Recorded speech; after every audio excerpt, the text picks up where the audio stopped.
శ్రీమాత్రే నమః. చీరాల నుంచి శ్రీ వెంకట సీతారామాంజనేయ షణ్ముఖ మహిళా సమాజం అయినటువంటి సభ్యులము ఇక్కడ కార్యక్రమానికి మేము పారాయణ చేయడానికి వచ్చినాము.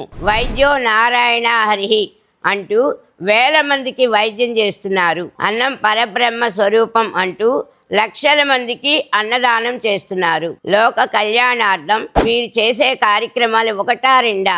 దీనిలో భాగంగా ద్వారావతి వైద్యాలయం నిర్మాణం కోసం 108 రోజులు కోటి లలితా పారాయణ చేస్తూ డిసెంబర్ 4, 5, 6 తారీఖుల్లో కాశీ అన్నపూర్ణ అమ్మవారికి 13,116 కేజీల బియ్యంతో విశేష అభిషేక కార్యక్రమం జరుగుతుంది. చిట్టినగర్ లో మహాలక్ష్మి అమ్మవారి ఆలయం నందు ఈ విశేషమైన కార్యక్రమం జరుపుతున్నారు. ఈ మహత్కార్యము అమ్మవారికి భక్తితో అభిషేకం. ఈ అభిషేకం బియ్యాన్ని లక్షల మంది అన్నార్తులకు ఆకలి తీర్చడానికి ఉపయోగిస్తున్నారు. భక్తి సేవ ఈ రెండు జరుగుతున్నటువంటి భగత్కార్యము ద్వారావతి ఫౌండేషన్ వాళ్ళు జరుపుతున్నారు. ఈ కార్యక్రమంలో అందరూ కూడా పాల్గొని అమ్మ సేవకులో కూడా పాల్గొని అమ్మకు కృపాత్రులు కావాల్సిందిగా కోరుచున్నాము. సర్వేజన సుఖినో భవంతు. సమస్త లోక కళ్యాణమస్తు.